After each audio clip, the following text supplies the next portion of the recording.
Kasihan sama saya, Mak. Saya minta maaf, Mak. Apa gua mesti ada kekerasan sama ponakan?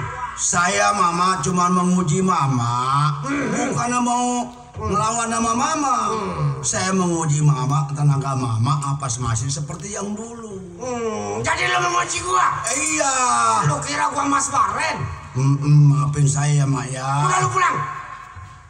Mana dia? Malo? Udah ongkosin anak 60.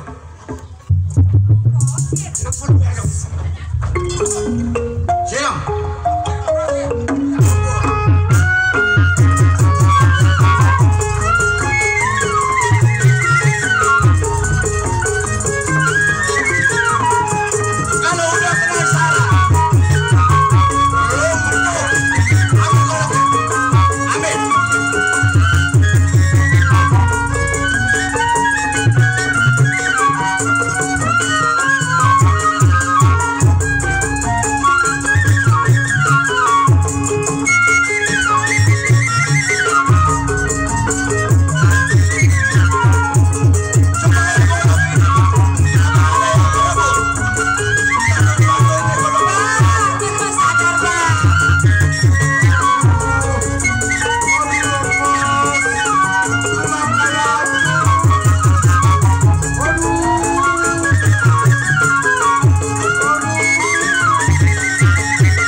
Saya minta maaf juga sama Mama.